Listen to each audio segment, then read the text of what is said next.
কিন্তু যখন সূর্য মাথার উপরে চলে আসে আল্লাহর বান্দা তখন তার কানটা থাকে ওই রেংটিতলা বাজারের মসজিদের আজানের দিকে। কখন আজান হবে কাম ফেলে দিয়ে তাড়াতাড়ি বাড়িতে আসবে, গোসল করে আল্লাহর বান্দা মসজিদে চলে আসবে। এরপর দুপুরের খাবার খেয়ে আবার আল্লাহর বান্দা দুপুরের নামাজ পড়ে খাবার খেয়ে আবার আল্লাহর বান্দা কাজে চলে যাবে।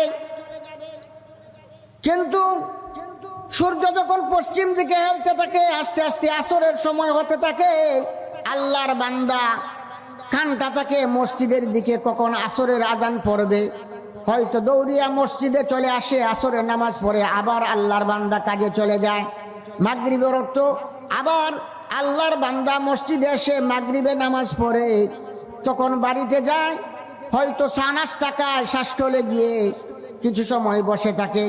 আবার যখন এশার আজান পড়ে আল্লাহর বান্দা দৌড়িয়া মসজিদে চলে আসে, এশার নামাজ পড়িয়া আল্লাহর বান্দা রাত্রির খাবার খেয়ে ফজরের সময় উঠার নিয়তে আল্লাহর বান্দা ঘুমাইয়া যায়।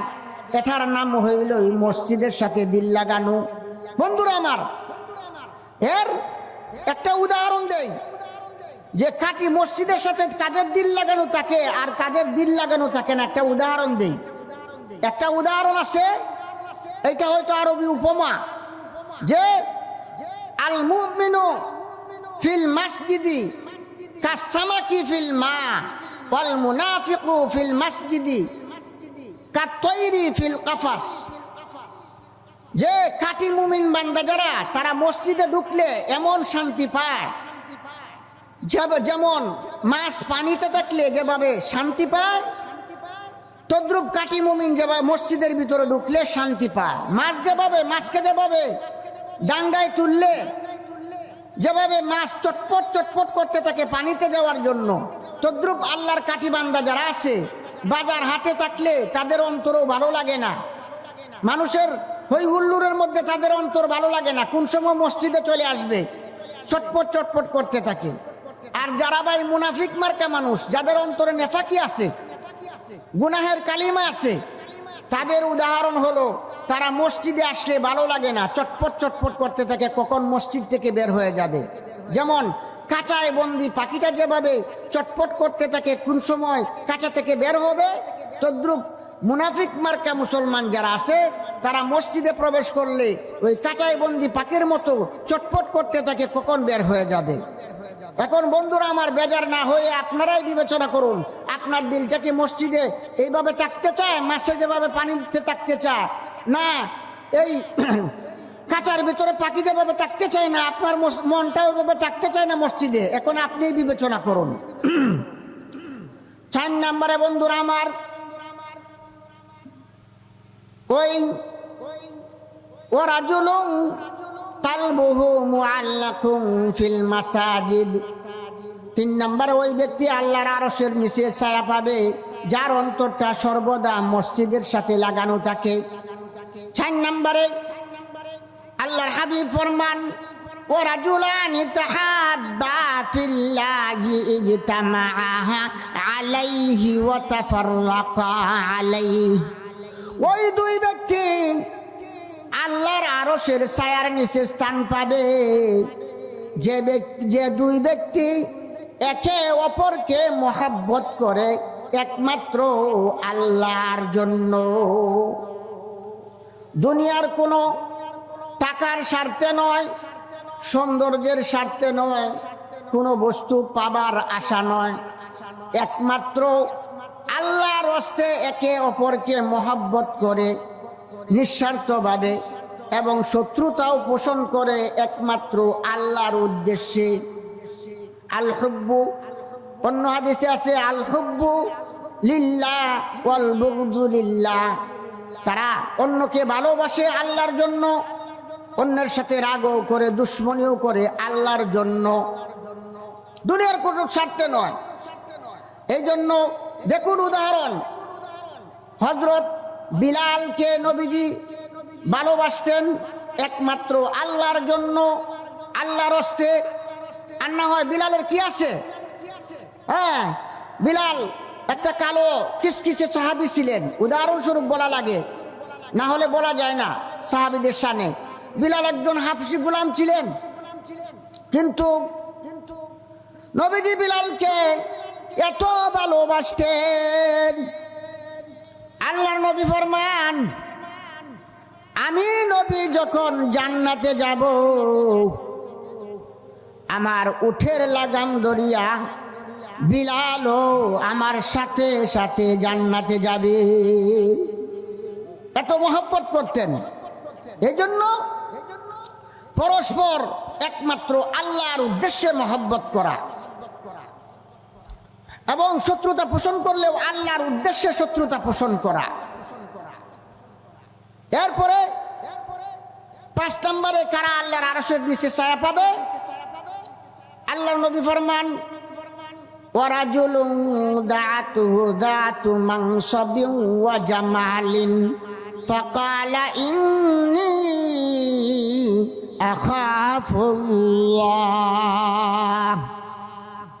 ওই ব্যক্তি আল্লাহর আরশের ছায়া পাবে যে ব্যক্তিকে কোনো রূপসী এবং বংশিয়া কোনো নারী যদি কোনো পুরুষকে জিনার দিকে আহ্বান করে, রূপসেও এবং বংশিয়াও, এরকম যদি নারী কোনো পুরুষকে আহ্বান করে তাহলে টিকে থাকা কঠিন। এই জন্য হাদিসে ফরমান, যদি কোনো রূপসী এবং বংশিয়া নারী যদি জিনার দিকে আহ্বান করে, তখন সে বলে, বোন রে আমি পারবো না, আমি পারবো না, কারণ আমি আল্লাহকে ভয় করি। যেমন হযরত ইউসুফ আলাইহিস সালাম মুমিন ছিলেন না? আরে ভাই কি বলেন, তারা তো ইমানদারি শিখিয়েছেন উম্মত থেকে, বরং মুমিন না শুধু মুআল্লিমুল মুমিনিন, মুমিনদের উস্তাদ ছিলেন।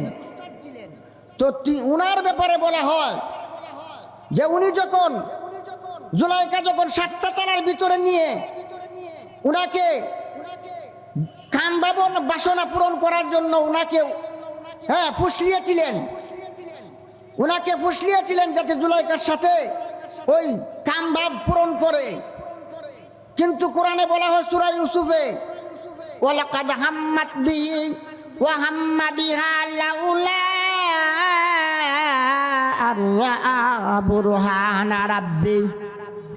আল্লাহ বলেন বিবি জুলাইখা ইউসুফের প্রতি পুরোপুরি আসক্ত হইয়া পড়েছিল। আল্লাহ বলেন এমন একটা সুন্দরী রূপসী বংশীয় মহিলা নিজেকে ইউসুফের সামনে উজাড় করে দিয়েছে, আমাকে ব্যবহার করো। এদিকে ইউসুফও পূর্ণ টাটকা যুবক, কিভাবে টিকতে পারে? আল্লাহ বলেন ওয়াহাম্মা বিহা লাউলাহা আল্লাহ বুরহানা রাব্বি। আল্লাহ বলেন যে ইউসুফও আসক্ত হইয়া পড়তো যদি আমার নিদর্শন তার সামনে না আসিত। আল্লাহ বলেন আমি ফিরেছি, আমি পবিত্র রেখেছি, কারণ নবীগণকে পবিত্র রাখার দায়িত্ব আমি আল্লাহর, তাদের অন্তরকে আমি আগেই পবিত্র করে দিয়েছি। তো ইউসুফ আলাইহিস সালাম তাফসীরের কিতাবে এসেছে, সুন্দরী রূপসী জুলাইখা যখন ইউসুফকে উজাড় করে দিয়েছে, এক একটা কাপড় খোলা শুরু করছে, শেষে একেবারে নগ্ন হয়ে গেছে, আমাকে ব্যবহার করো। ইউসুফ তখন তার মনেও কিছুটা লোভ মানুষ হিসেবে লোভ এসে যাইতেছিল। আল্লাহ বলেন তখন এক রিওয়ায়াতে আছে ইউসুফের চোখের সামনে তার বাবা ইয়াকুব আলাইহিস সালাম এমনিভাবে আঙ্গুল কামড় দিয়ে চিন্তিত হয়ে বাবার ছবি ভেসে উঠেছে চোখের সামনে।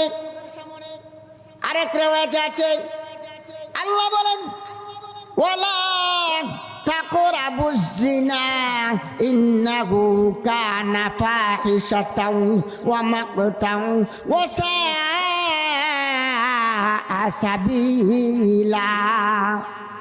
আরেক রিওয়ায়াতে আছে তার সামনে এই আয়াতটা ভেসে গেছে, ওয়ালা তাকরাবুজ জিনা, তুমি সাবধান সাবধান জিনার কাছেও যেও না।